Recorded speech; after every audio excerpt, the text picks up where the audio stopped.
여러분 한 주간 동안 잘 지내셨습니까? 우리가 정체성 시리즈 이제 지난주부터 설교가 그렇게 시작이 됐는데요. 앞으로 몇 주 동안 우리가 누구인가 혹은 우리가 누구여야 하는가에 대해서 계속 말씀을 통해서 좀 살펴보려고 합니다. 우리가 지난주에는 제목이 뭐였죠? 우리는 누구인가?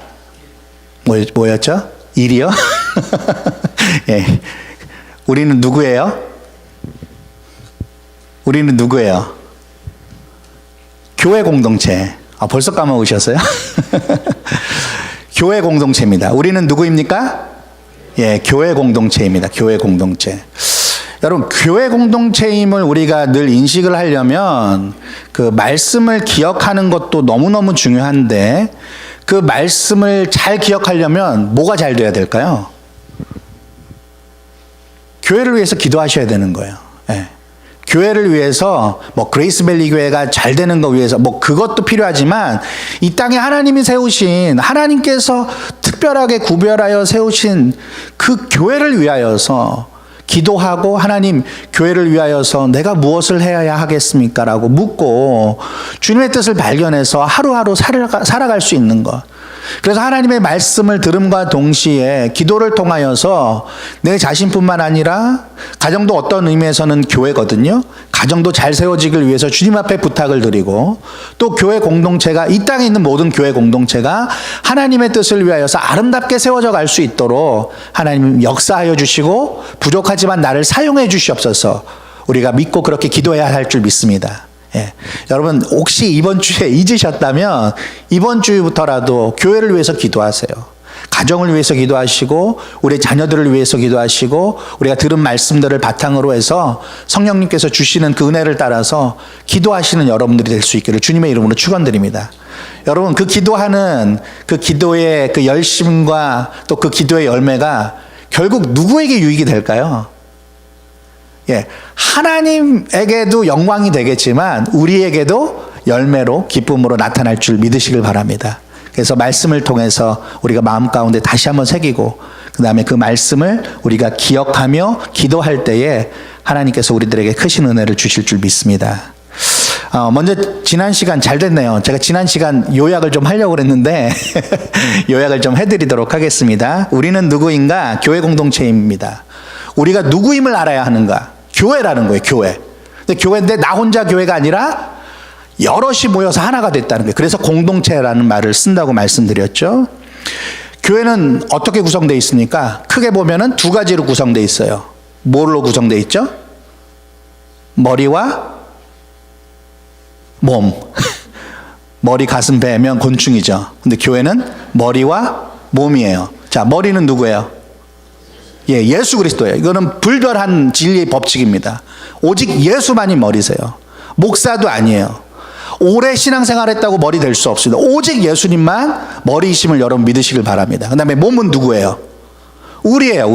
우리가 각 지체를 이루어서 한 몸을 이루는 것이고 머리신 주님과 함께 그의 십자가의 피와 희생으로 구원받은 모든 지체들, 믿음의 사람들, 저와 여러분들이 교회를 구성하게 된 것입니다. 교회는 공동체라고 말씀드렸어요. 한 사람이 아니라 여러 사람들로 구성되어 있죠. 그리고 공동체라는 것은 여러분 하나가 아닌 여럿이에요. 그렇지만 하나 같은 여럿입니다. 믿으시죠? 우리는 하나 같아야 돼요. 그래서 공동체는 모든 사람들의 생각과 말이 막 여기저기서 우후죽순으로 튀어나와서 혼란스럽게 만드는 것이 아니라 우리의 모든 생각과 말이 뭘로 바뀌어서 그리스도의 말씀으로 필터링이 되고 새로워져서 그 주님의 말씀이 우리의 생각과 우리의 마음과 우리의 언어를 지배를 해서 그 말씀으로 우리가 내뱉고 교회를 위하여서 수고하고 헌신하는 것. 그것이 교회 공동체의 모습이어야 된다는 거예요. 교회 공동체는 모든 사람의 생각과 말이 머리이신 그리스도의 말씀으로 새로워질 때에 비로소 하나가 될 수 있는 것입니다. 그렇게 교회 공동체는 영적인 유기체라고 말씀을 드렸어요. 머리의 뜻과 지시에 따라서 일사불란하게 움직이는 거예요. 여기에 적용되는 원리와 방법이 뭐라고 그랬죠? 십자가의 피. 예, 그 십자가의 피가 우리의 원리와 방법으로 사용된다는 거예요. 그것은 완전한 희생을 뜻하는 것입니다. 그래서 주님께서 우리를 위하여서, 우리를 교회 공동체로 만드시기 위하여서 십자가에서 물과 피를 다 쏟으신 것처럼 우리도 교회를 위해서 이제는 그렇게 할 수 있어야 된다는 것이죠. 하고 싶은 말이 있어도 참는 거예요. 내 말일 수 있으니까. 내 입에서 주님의 말씀이 나와야 하는데 라고 조심스럽게 두렵고 떨리는 마음으로 우리가 교회를 위하여서 함께 해야 된다는 것이죠. 그렇게 해서 교회 공동체는 머리이신 주님을 위하여서 존재하는 존재라는 거예요. 그래서 그 목적과 소임을 다 할 수 있을 때까지 헌신하고 그 십자가를 생각하는 것, 그것이 교회 공동체라는 것입니다. 교회 공동체는요, 이미 그 존재 목적과 원리에 있어서 그 이 세상에 존재하는 다른 많은 공동체들이 있잖아요. 그 공동체와는 확연하게 구별이 됩니다. 그래서 교회 공동체를 또 뭐라고 부르냐면 거룩한 공동체라고 부르는 거예요. 저를 따라해 보시죠. 거룩한 공동체. 그래서 오늘 정체성 시리즈 두 번째 제목은 우리는 누구인가? 뭡니까? 거룩한 공동체. 제가 다음 주에 물어보면 대답하셔야 돼요. 네. 교회 공동체 두 번째는 거룩한 공동체라는 거예요. 교회 공동체는요, 세상의 회사 조직, 정부 조직, 사회 조직과는 확연하게 다릅니다. 그래서 거룩하다라는 말을 쓰게 되죠. 자, 그러면은 거룩하다라는 말의 의미를 여러분들 어떻게 알고 계세요? 우리 거룩한 백성, 거룩하신 하나님, 이런 말 자주 쓰는데 거룩하다라는 의미가 과연 뭘까요? 뭐예요? 한번 대답해 보세요. 뭐예요? 어떤 의미가 있나요? 거룩하다, 구별되다. 네. 또 뭐가 있을까요? 네? 괜찮아요. 뭐가 있을까요 또? 네? 흠없고 순결하다, 깨끗하다, 이렇게 얘기할 수 있겠죠. 깨끗하다. 그 다음에 하나가 더 있어요. 뭐가 있을까요? 그 뜻이 매우 높고 위대하다라는 뜻이 있어요. 네. 그 가지고 있는 뜻이 매우 높고 위대하다, 그런 뜻. 그리고 아까 말씀하신 구별되다, 또 세 번째는 흠없고 또 점이 없는, 깨끗한, 정결한, 이런 뜻이 있습니다. 주로 왕 같은 사람에게 이게 아주 제한적으로 쓰여졌던 말이 거룩이라는 말이에요. 뭐 일반 사람들에게는 이 말이 쓰이질 않았습니다. 왕 같은 사람에게 쓰였어요. 그래서 이제 그 거룩할 성자를 보시면 그 귀자에다가 입구자에다가 아래는 임금왕자가 있어요. 왕처럼 듣고 말한다, 이런 뜻이에요. 그게 거룩하다는 거예요. 우리 그리스도인들은 주로 누구에게 이 말을 적용하죠? 거룩하신 목사님? 거룩하신 장로님? 뭐 그럴 때 쓸 수도 있죠. 근데 우리는 주로 누구에게 써요, 이 말을? 예, 절대 지존이신, 절대 신이신 하나님, 여호와 하나님에게 이 말을 씁니다. 오늘 읽은 본문 중에 베드로 전서에 인용된 것처럼 하나님은 거룩한 분이세요. 그리고 하나님이 거룩한 분이세요. 믿으십니까? 예. 거룩하신 하나님을 언급할 때에 실제로 우리는 이런 의미를 갖고 말을 해야만 합니다. 세 가지가 있는데 아까 그 정의, 거룩하다라는 말의 정의 세 개를 따라서 제가 이렇게 풀이를 해드릴게요. 여러분들이 거룩하다라는 말을 쓰실 때, 하나님이 거룩하다라는 말을 쓰실 때는 이렇게 쓰셔야 돼요. 첫 번째는 하나님은 갖고 계신 그 뜻이 어리석은 인간들과는 매우 다르고 위대하신 분이라는 거예요. 자, 성경에 보면은 사도 바울이 이런 얘기를 한 적이 있습니다. 사람의 가장 지혜로운 것도 뭐만 못하다고요? 하나님의 미련함, 어리석음만 못하다는 거예요. 우리가 사람이 굉장히 뛰어날 것 같잖아요. 근데 하나님에 비하면 아무것도 아니라는 거예요. 제가 여기 실리콘밸리에 와가지고 정말 대단하신 분들 정말 많이 봤어요. 뭐 박사학위 2개, 3개 있는 분들도 봤고요. 정말 대단한 것 같아요. 뭐 과학기술 문명, 이거 매번 발전하는 걸 보면 정말 기가 찰 노릇입니다. 어떻게 이런 걸 사람이 만들 수 있을까? 저 대학원 때 신학 교수님 중에 한 분이 인간의 능력이 신적 능력에 거의 가까워 왔다, 막 이런 얘기를 하실 정도였어요. 정말 그래 보여요. 그렇지만 하나님이 그러한 인간의 뛰어남, 이걸 보면 여러분 가소로울 수 있다는 거예요. 아무것도 아니라는 것입니다. 또 한 가지 거룩하신 하나님을 언급할 때 실제로 우리들은 어떤 의미를 가지고 언급을 해야 하는가? 하나님은 다른 모든 피조물에 비해서 창조주로서 확연하게 구별되시는 분이라는 거예요. 확연하게 구별되시는 분. 그 어떠한 피조물도 창조주신 하나님 한 분과도 바꿀 수 없고 견줄 수 없다는 겁니다. 그리고 세 번째, 하나님은 죄인인 우리와는 도무지 견줄 수 없이 깨끗하신 분이라는 거예요. 깨끗하신 분. 여러분, 사람이 깨끗하면 얼마나 깨끗할 수 있을까요? 뭐 오죽하면 털어서 먼지 나오지 않는 사람이 있을까? 우리 이런 얘기를 하잖아요. 아무리 성인군자라 할지라도요, 하나님의 깨끗함에 비하면 더럽습니다. 인간은 그런 존재라는 거예요. 그리고 또 하나님은 인간에 비하여서 비교할 수 없는 깨끗함을 지니신 분이라는 겁니다. 그러니까 하나님의 거룩하심을 말할 때에는 항상 피조물, 그 가운데서 인간과 비교 혹은 대조하여서 말을 하곤 하는 것입니다. 그런데 하나님의 거룩하심을 여러분들이 생각할 때에 우리들은 한계에 부딪힐 수밖에 없어요.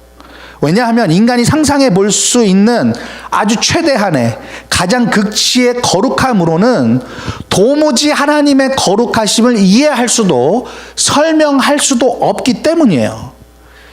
제가 요즘에 욥기를 좀 읽고 있습니다. 욥기를 한 19장, 20장 정도까지 읽었는데 그 중에 보니까는 욥의 이야기나 그 친구들의 이야기를 보면은 굉장한 말들이 나옵니다. 그 중에 한 두 구절만 이야기해드리면 이런 얘기가 있어요. 9장에 보면은 하나님은 나처럼 사람이 아니신즉 내가 그에게 대답할 수 없으며 함께 들어가 재판을 할 수도 없고, 이런 고백을 합니다. 이게 욥의 고백이에요. 11장에 친구의 고백이 나오는데, 자, 욥에게 이렇게 얘기를 하죠. 네가 하나님의 오묘함을 어찌 능히 측량하며 전능자를 어찌 능히 완전히 알겠느냐, 이런 이야기를 합니다. 거기 보면은 욥도 굉장히 똑똑한 것 같고요, 그 욥의 친구들도 굉장히 똑똑하고 깊은 묵상의 사람인 것 같아요. 근데 그들이 이런저런 깊은 대화를 하지만 이들이 얘기하는 그 하나님에 대한 공통점은 뭐냐면 우리가 범접할 수 없는 존재라는 거예요. 하나님은, 그러니까 한마디로 얘기하면 거룩하신 분이라는 겁니다. 거룩하신 분. 오직 하나님만이 거룩하시다는 거예요. 이 사실을 믿으십니까? 예. 하나님은 거룩하시고 하나님이 거룩하시다는 거예요. 그런데 성경은 하나님께서 거룩하신 것처럼 우리 인간에게도 거룩해지는 것이 가능하다고 혹은 필요하다라고 말을 하고 있어요.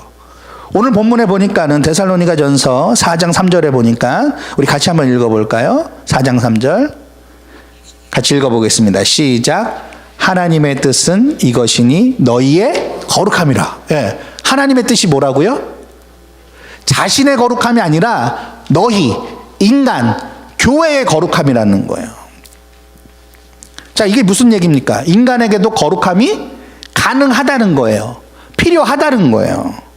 자, 4장 7절 한번 보겠습니다. 4장 7절 같이 읽겠습니다. 시작.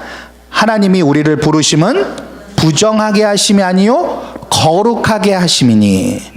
자, 하나님이 우리를 부르시면 뭐가 아니라고요? 부정하게, 더럽게 하게 하심이 아니라 깨끗하게, 거룩하게, 구별되게 하심이라는 거예요. 또 베드로전서 1장 15절 한번 보실까요? 1장 15절 같이 읽어보겠습니다. 15절 16절 두 구절 같이 읽겠습니다. 시작. 오직 너희를 부르신 거룩한 이처럼 너희도 모든 행실에 거룩한 자가 되라. 기록되었을 때 내가 거룩하니 너희도 거룩할지어다 하셨느니라. 예, 레위기에 있는 말씀이 인용되었습니다. 여러분 놀랍지 않으세요? 아까 분명히 우리가 거룩하다라는 말은 누구에게만 쓰이는 게 타당하다고요? 하나님에게만 쓰이는 게 타당해요. 그게 맞습니다. 그런데 하나님께서는 뭐라고 이야기를 하시냐면 인간에게도 거룩함이 가능하고 거룩함이 필요하다는 거예요. 그 이야기를 하고 계세요. 우리의 거룩함이 하나님의 뜻이래요, 여러분. 하나님의 목적이시라고 얘기하고 계십니다. 하나님이 우리를 거룩하게 하시려고 우리들을 교회로 불러주셨다는 거예요. 그래서 구약에서 하나님은 하나님의 백성들에게 줄곧 이야기하신 바가 뭐냐면 거룩하라, 거룩하게 되라 명령하시고 요구하셨어요. 여러분 신약도 마찬가지입니다. 오늘 본문에 있는 베드로 전서에서 여러분들이 보셨듯이 예수 믿는 모든 자들에게 거룩한 자가 되라고 우리 주님께서 요구하고 계세요. 근데 여러분, 이 사실이 놀랍기만 합니까? 하나님이 거룩하니 우리도 거룩해야 된다고? 예, 놀라워요. 근데 여러분, 놀랍기만 한 게 아니라 마음이 어떠세요? 저걸 어떻게 하지? 두려운 마음 안 드세요? 두려운 마음?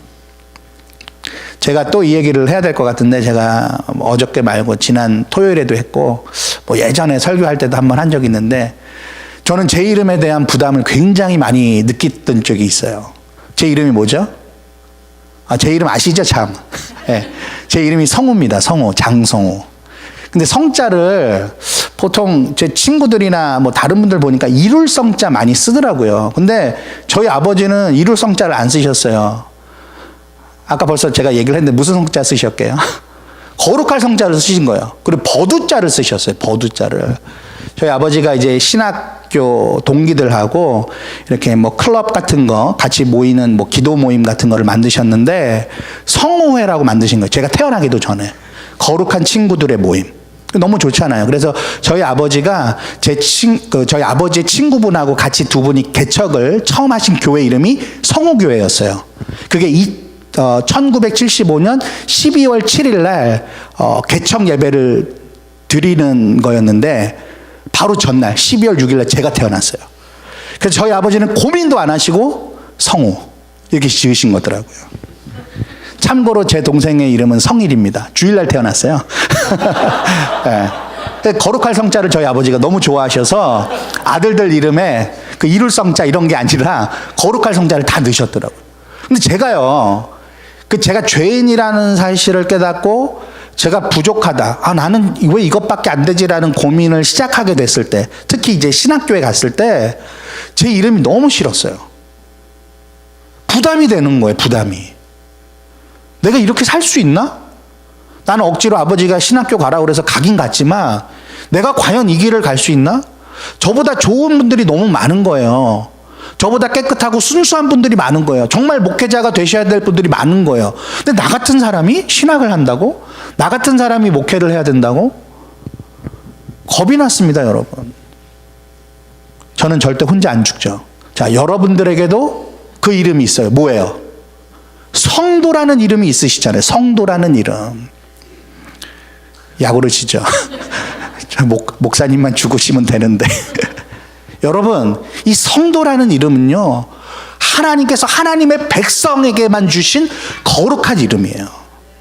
심지어는 시편 116편 15절에 보니까 나는 성도의 죽는 것을 기뻐한다, 귀하게 본다, 이렇게 하나님께서 말씀해 주셨어요. 여러분, 성도라는 이름이 우리에게 주어져 있습니다. 그래서 우리들은 우리의 부족함과 우리의 죄됨을 봤을 때 이게 성도라는 이름과 맞지 않네? 라고 두려운 마음이 사실은 들어야 돼요. 떨리는 마음이 들어야 하는 것이 당연지사입니다. 이 성도라는 말을 그대로 풀이하면 뭐예요? 거룩한 공동체란 뜻이에요. 거룩한 무리들. 이게 교회입니다. 그런데 문제는 하나님, 거룩하신 하나님이 기준이 된다는 거예요. 그게 문제예요. 거룩하신 하나님이 거룩한 공동체인 성도와 교회의 지향점이 되어야 된다는 거예요. 너희를 부르신 거룩한 이처럼 내가 거룩하니 너희도 거룩하라. 한 모세 정도면 어떻게 좀 비벼보겠는데 자신의 거룩함을 두고서 우리 보고 거룩하라고 말씀을 하시는 거예요. 그러니까 두렵지 않을 수가 없는 겁니다. 무서운 말이에요, 이거는. 이게 사람을 미치게 만드는 거예요. 저 굉장히 고민을 한 적이 있었어요. 몇 안 되는 소위 성인 군자들 따라잡기도 힘들잖아요, 여러분. 교회에 그래도 존경받는 장로님들, 권사님들 따라잡기도 얼마나 힘든데. 그런데 하나님의 거룩하심처럼 우리가 거룩해야 된대요. 근데 여러분, 신기하게도 우리는 늘 거룩함을 쫓고 살고 있어요, 지금. 안 그러는 것 같지만 실제로 여러분들이 그 거룩함을 추구하고 있다는 증거를 제가 몇 가지 보여드리겠습니다. 여러분, 만약에 여러분들이 거룩함을 추구하지 않으신다면 우리는 왜 자꾸 높아지려고 하죠? 아까 뭐라 그랬어요? 거룩하다라는 말의 정의의 하나가 뭐냐면 그 뜻이 매우 높고 위대하다. 우리는 왜 위대해지려고 하죠? 거룩함을 쫓는 것이 아니라면. 또 한 가지, 만약에 우리가 거룩함을 쫓는 것이 아니라면 우리는 왜 자꾸 스스로 특별하다라고 여기고 다르다라고 생각하죠? 우리 그런 생각 은근히 많이 합니다. 나는 저 사람하고 달라. 나는 안 믿는 사람하고 달라. 막 어깨가 이만큼씩 올라가죠. 또 만약 그렇지 않다면 왜 우리는 왜 내로남불합니까? 내가 하면 로맨스요, 남이 하면 블루지요. 내가 하는 거는 별로 크게 보지 않아요. 근데 남이 한 것에 대해서는 굉장히 크게 여깁니다. 그래서 성경에서 예수님이 뭐라고 말씀하시죠? 남의 눈에 있는 티는 보면서 왜 너의 눈에 있는 들보는 보지 못하느냐, 그렇게 말씀을 하셨어요. 이러한 증거들로 봤을 때 아주 역설적으로 사실 우리 모두는 거룩하게 되고 싶어 하는 거예요, 사실. 그런데 안타깝게도 기껏 우리가 거룩하다라고 생각하는 것들이 그냥 옷을 어두운 톤으로 입고 그냥 단순하게 고리타분하게 입고서 뭐 예배를 드리는 거, 뭐 표정이나 자세가 근엄하게, 그걸 거룩하다라고 여길 때가 많고요. 목소리를 낮게 깔고서 막 그걸 거룩하다라고 여길 때도 많고요. 될 수 있는 한 고전적이고 전통적인 형식과 방법을 취해서 그거를 거룩하다라고 우리가 주장하고 착각할 때가 많이 있다는 거예요. 여러분, 이런 것들은 외형적인 것이고 형식적인 것들인데다가 게다가 실제로는 상대적인 것입니다. 우리가 목소리를 이렇게 낮게 깐다 하더라도요, 그걸 만약에 거룩하다라고 가정을 해본다면 우리보다 더 낮게 까는 사람이 나타나면 어떡하실 거예요? 그 우리는 아무것도 아닌 것이 되는 것입니다. 그렇다면 실제로 교회와 성도는 어떻게 해야 거룩해지는가? 두 가지 답이 있습니다. 첫 번째는 저를 따라해 보시죠. 성령으로 거룩해질 수 있다. 자, 다른 말로 하면 이것도 따라해 보세요. 성령으로 거룩해져야 한다.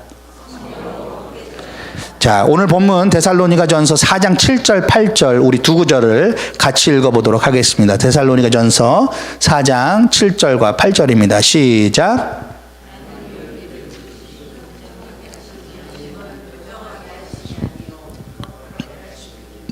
그러므로 저버리는 자는 사람을 저버림이 아니요 너희에게 그의 성령을 주신 하나님을 저버림이니라. 자, 성령에 대한 이야기를 하고 있는데, 자, 하나님이 우리를 부르심은 어떻게 하심이라고요? 거룩하게 하심이라는 거예요. 근데 이 거룩하게 하심에 누가 역사하세요? 그의 성령께서 역사하시는 거예요. 성령은 하나님의 영입니다. 예수 그리스도의 영이세요. 그리고 말 그대로 거룩하신 영이시라는 거예요. 이 거룩하신 영께서 우리가 거룩해지는 데에 역사하신다는 거예요. 힘쓰신다는 거예요. 자, 그 증거를 한번 또 찾아볼까요? 여기 나오지 않습니다. 여러분 가져오신 성경 데살로니가 후서 2장 13절 찾아보도록 하겠습니다. 데살로니가 전서에서 그 바로 다음에 있는 책 데살로니가 후서 2장 13절입니다. 성령께서 과연 우리들을 거룩하게 하시는가? 자, 데살로니가 후서 2장 13절 같이 한번 찾아보겠습니다. 읽어보겠습니다. 시작. 주께서 사랑하시는 형제들아, 우리가 항상 너희에 관하여 마땅히 하나님께 감사할 것은 하나님이 처음부터 너희를 택하사 성령의 거룩하게 하심과 진리를 믿음으로 구원을 받게 하셨으니. 자, 다른 성경 번역들을 제가 몇 개 찾아보니까 여기 성령의 거룩하게 하심을 뭐로 번역을 했냐면 성령으로 거룩하게 하심. 하나님께서 교회를 택하셨어요. 너희를 택하사 뭐로요? 너희의 능력으로? 너희의 실력으로? 너희의 경험으로? 아니라는 거예요. 성령으로 우리들을 거룩해 하시는 줄 믿으시길 바랍니다. 하나님의 백성은요, 하나님께서 거룩하게 하신다는 거예요. 성령으로. 여러분, 성령 받으셨습니까? 왜 아무도 대답을 안 하세요? 이거 굉장히 심각한데. 예. 여러분, 성령 받으셨어요? 그 증거가 뭐예요?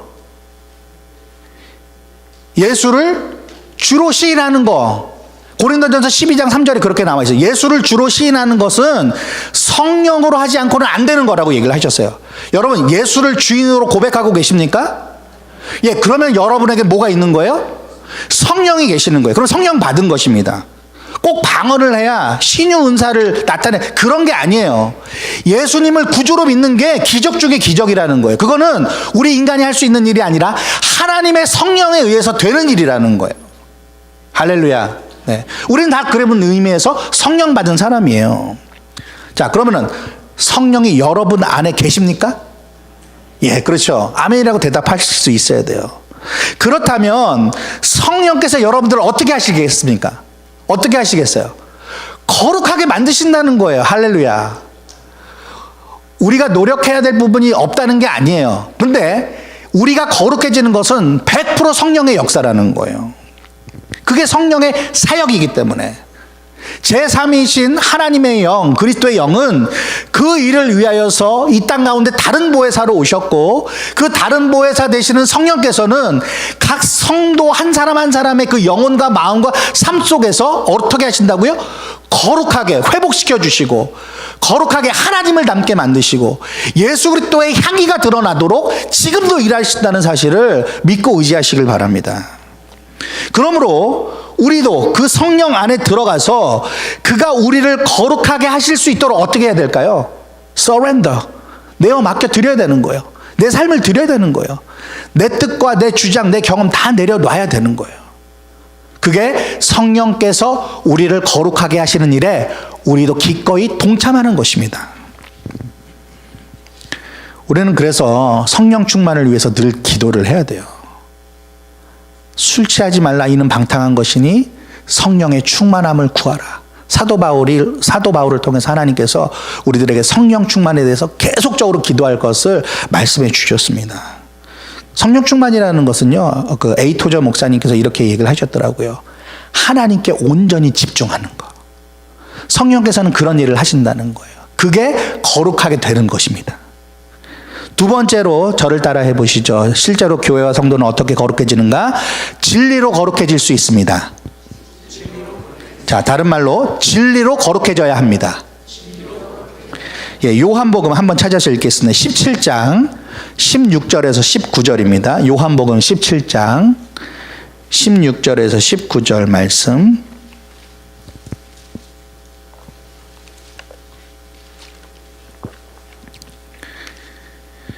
요한복음 17장 16절에서 19절 예수님께서 하신 말씀 우리 같이 네 구절을 함께 읽도록 하겠습니다. 시작. 내가 세상에 속하지 아니함 같이 그들도 세상에 속하지 아니하였사옵나이다. 그들을 진리로 거룩하게 하옵소서. 아버지의 말씀은 진리니이다. 아버지께서 나를 세상에 보내신 것 같이 나도 그들을 세상에 보내었고 또 그들을 위하여 내가 나를 거룩하게 하오니 이는 그들도 진리로 거룩함을 얻게 하려 함이니이다. 여러분 이해하기 어렵지 않으시죠? 예수님께서 말씀하신 핵심은 뭡니까? 진리로 너희들이 거룩해질 수 있고 그럴 필요가 있다라는 거예요.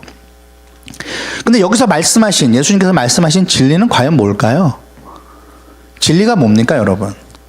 이 세상 많은 사람들이, 많은 종교와 철학이, 과학이 진리를 쫓아왔어요. 수천 년 동안. 근데 여러분, 진리가 뭐예요? 그렇죠. 예수 그리스도 자신이요.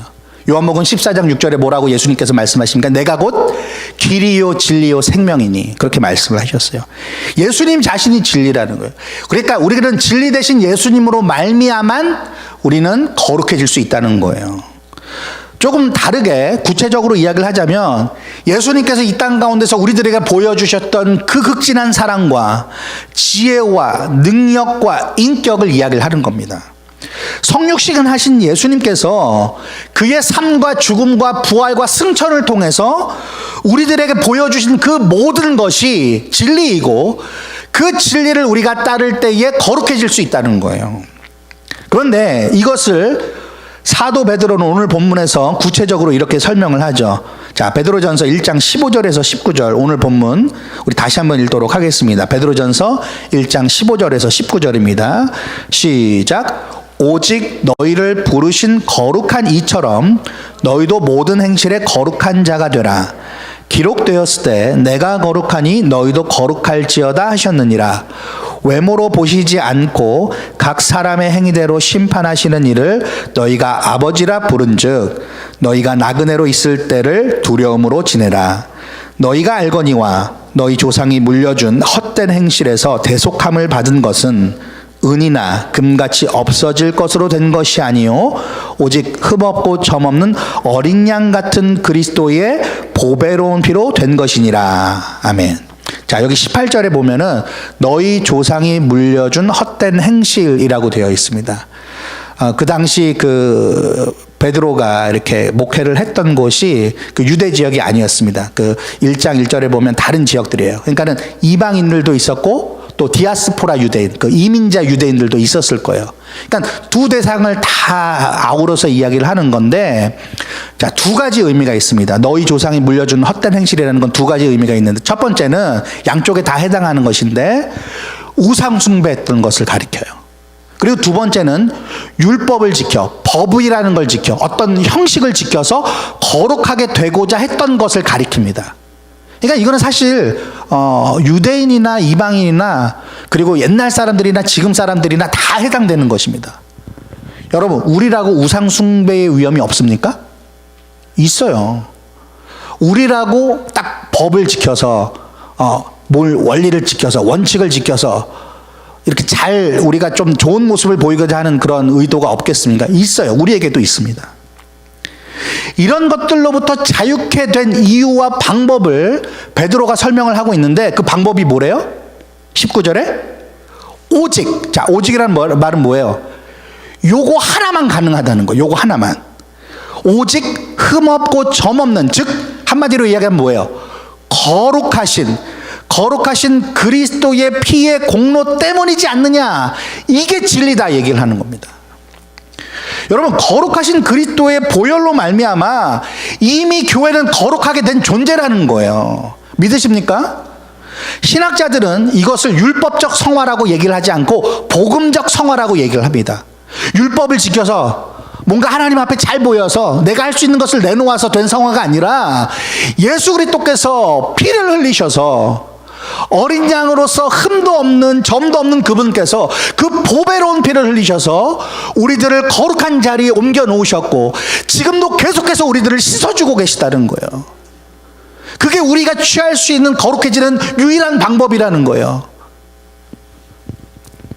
그러므로 우리가 거룩하게 되고자 하는 것, 우리가 교회 공동체, 거룩한 공동체가 되기 위해서는 우리에게 주어진 율법을 지켜 행함으로써가 아니라 오직 거룩하신 그리스도의 십자가의 공로와 그의 흘리신 피로서만 완전히 만족되는 줄 믿으시길 바랍니다. 그게 교회가 거룩한 공동체라는 말의 뜻인 것이에요. 여러분, 한 사람 한 사람이, 여기 계신 한 사람 한 사람이 성령과 진리 되신 예수 그리스도, 특히 그의 십자가의 보혈을 의지하여 거룩한 사람, 거룩한 가정, 거룩한 교회 공동체를 이루어갈 수 있다라고 이제는 믿으신다면, 그것을 간절히 소원하신다면 두 가지를 기억하실 수 있으면 좋겠어요. 하나는 뭐냐면 날마다 성령 안에서 있는 거예요. 날마다 성령 안에서. 내 안에 성령이, 그리고 성령 안에 내가 그렇게 사는 거예요. 날마다 성령 안에서 산다는 게 여러 가지 형태가 있을 거예요. 그 가운데서 제가 요즘에 계속 여러분들과 함께 나누는 것 중에 하나가 뭐냐면 기록된 말씀을 우리가 읽고 묵상하고 생각하는 것입니다. 우리가 성령 안에서 말씀을 읽고 묵상해서 죄인인 나 자신을 발견하는 거예요. 거룩해져야 할 내 모습을 발견하는 것. 그래야 내가 거룩해져야 할 필요가 있다라고 성령 앞에 나아갈 거 아니에요. 그리스도의 보혈 앞에 나아가게 될 것 아닙니까? 말씀을 통해서 내가 얼마나 교만한 사람인지, 얼마나 죄된 인간인지를 발견하는 것, 그 일이 필요하다는 거예요. 그래서 하나님의 말씀을 읽고 묵상하여서 죄인인 내 자신을 십자가 앞에다 계속적으로 끌어다 놓는 일이 우리에게는 날마다 필요하다는 것입니다. 그래서 여러분, 회개의 역사가 날마다 있어야 돼요. 하나님, 내가 죄인입니다. 나는 죄인 중에 괴수입니다. 나는 날마다 죽어야 합니다. 여러분, 그것이 바울의 고백이어야만 하겠습니까? 아니라는 거예요. 저의 고백이어야 하고 여러분들의 고백이어야 한다는 거예요. 여러분, 교인들은요, 사실상 어디에서 만나는 거냐면, 어디서 공통분모가 있냐면, 죄인이라는 사실에서 공통분모가 있는 거예요. 그래서 역설적이게도 우리는 죄의 자리에서 만나요. 근데 죄의 자리에서 내 죄를 고백하고, 나의 교만함을 고백하고, 나에게 십자가가 필요합니다라고 고백하면요, 은혜의 자리에서 우리를 만나게 되는 거예요. 천국을 우리가 함께 누리게 되는 것입니다. 그게 교회 공동체, 거룩한 공동체의 유익이라는 것이에요. 여러분, 내 자신의 허물과 내 자신의 죄를 먼저 볼 수 있는 은혜가 있으시길 주님의 이름으로 축원드립니다. 그래야 교회가 하나 될 수 있고 거룩한 공동체로 나아갈 수 있어요. 다른 사람의 부족함과 죄를 바라보면서 정죄하지 마시고 은혜와 긍휼을 구하실 수 있잖아요. 우리를 거룩하게 하시는 성령이 우리에게 계시다면서요. 그럼 다른 사람들의 허물과 잘못된 점을 봤을 때 막 지적하고 너는 왜 이거밖에 못해가 아니라, 성령 하나님, 저를 용서해 주시고 긍휼히 여겨주시고 주님께서 거룩하게 하실 수 있다라는 능력을 내가 믿습니다. 거룩하게 하여 주옵소서. 진리로 거룩하게 하여 주옵소서. 그리고 나에게도 선한 눈을 허락하여 주옵소서. 선한 마음을 허락하여 주옵소서. 그게 우리의 기도가 되어야 되지 않겠어요, 여러분? 두 번째로, 우리가 거룩한 사람, 거룩한 가정, 거룩한 교회 공동체를 이루어갈 수 있다고 믿고 간절히 소원하신다면, 두 번째로는 하나님의 깊고 넓으신 은혜와 사랑을 항상 생각하면서 우리는 감사하고 찬양하고 자랑해야 될 줄 믿습니다. 여러분, 우리를 위하여서 피와 물을 다 쏟으신 그 주님, 그분이 우리의 최고의 자랑이어야 하지 않겠습니까? 우리에겐 고마운 분들이 참 많습니다. 좋은 분들이 참 많아요. 그러나 예수님이 나를 위하여서, 나의 속죄를 위하여서, 내가 지옥 가는 것을 누구보다도 싫어하셨던 우리 주님께서 자신의 피와 물을 다 흘리셔서, 살을 찢기셔서 나를 구원해 주셨다는 사실이 가장 감사해야 하는 일이 아니겠습니까? 여러분에게 구원과 영생을 주셨을 뿐만 아니라 이 세상을 살아가는 동안에 여러분의 거룩함을 위하여서 지금도 일하시는 성령님과 예수 그리스도, 그분을 찬양하시길 바랍니다. 그분께 감사하시길 바라요. 우리에게 그러한 역사를 해주실 뿐만 아니라 우리가 이 세상 사는 동안 나도 그래, 주님처럼 거룩한 모습으로 살아가야지라는 소원과 갈망과 기회를 주셨다는 사실을 우리는 잊지 말아야 합니다. 그래서 이렇게 교회 나와서 예배하고 기도하고 성도의 교제를 나누면서 우리가 주님과 더욱더 가까워지고 거룩하신 주님을 닮아 나도 거룩하게 변화되어 가는 그러한 과정을 겪어나갈 수 있는 것은 우리 모두에게 축복인 것입니다. 하나님께서 우리를 부르셔서 거룩하게 하시고자 함은 여러분들을 향한 하나님의 사랑과 인내의 다른 표현이에요. 그렇게 믿으셔야 돼요. 물론 힘듭니다. 어려운 과정일 거예요. 그렇지만 그 속에서 숨어있는, 그 속에 주님께서 이렇게 감추어 두신 그 하나님의 사랑, 그 하나님의 따뜻한 마음, 내가 너를 지금도 기다리고 있다. 너를 위하여서 나는 지금도 웃으며 너를 기대하고 있다. 그 하나님의 마음을 우리는 발견할 수 있어야 돼요. 사랑하는 성도 여러분, 우리는 교회 공동체입니다. 우리는 거룩한 교회 공동체입니다. 믿으십니까? 구별된 공동체이며 깨끗한 공동체예요. 하나님과 같이 이제는 높은 뜻과 위대한 뜻을 품고 살아갈 수 있는 그런 공동체가 되었어요. 우리는 이미 거룩한 공동체로서 택함을 받은 존재예요. 예수 그리스도의 100% 희생으로, 완전하신 희생으로 우리들은 그렇게 거룩한 공동체가 되었습니다. 성령께서 진리 되신 예수 그리스도의 보혈로서 우리의 모든 죄와 허물을 씻어주셨어요. 그렇게 우리들은 거룩한 공동체가 된 것입니다. 그렇게 그레이스 밸리 교회가 된 거예요. 이 사실을 우리들은 믿고 의지합니다. 그래서 날마다 우리 자신의 죄를 자각하고 회개하고 내 자신을 자랑하지 말고 나보다 다른 사람들을 낮게 여기고 서로 용서하고 용납할 수 있는 모습이 있어야만 우리가 거룩한 공동체로서 변화되어 가고 있다는 것을 하나님 앞에서 보이는 거예요. 그리스도의 보혈을 여러분 생각하면서 그 일을 해내시길 바라요. 할 수 있습니다. 성령께서 도우실 거예요. 가정에서도 마찬가지입니다. 부부간에, 부모와 자식 간에 어려운 일들이 많으실 거예요. 말 못할 사정들이 있으실 거예요. 근데 그리스도를 생각하시면서 우리들을 거룩하게 하시는 과정이구나, 하나님께서 은혜를 주시고자 하는 기회이구나라고 여기시고 기도하시면서 그 성령의 뜻을 쫓아 나아가실 수 있길 바라요. 그러한 모습이 우리 각자에게 있을 때, 그리고 우리 모두에게 있을 때에 우리는 비로소 거룩한 공동체로서 모든 과거의 부끄러움이 사라질 줄 믿습니다. 우리 안에 기쁨과 감사가 넘쳐날 줄 믿습니다. 주님 안에 그 우리가 거하는 것을 우리가 기뻐할 뿐만 아니라 우리 안에 거하시는 주님이 빛나실 줄 믿으시길 바라요. 뿐만 아니라 세상은, 아직도 주님을 모르는 세상은, 저 더러운 죄악 가운데 있는 많은 세상의 사람들이 거룩하고 깨끗하고 흠이 없는 그런 교회와 이 교회 성도들의 모습을 보면서 부러워하고 궁금하게 여기게 될 거예요. 도대체 저들은 어떻게 저런 모습으로 살아갈 수 있는가? 누가 과연 저들을 저렇게 만들어가고 인도하고 있는가 궁금하게 될 거라는 거예요. 사랑하는 성도 여러분, 우리는 주님의 뭐라고요? 거룩한 공동체입니다. 이 사실을 잊지 마시고 한 주간 동안 주님 앞에서 거룩한 백성으로서, 거룩한 교회로서 살아가실 수 있기를 주님의 이름으로 축원드립니다.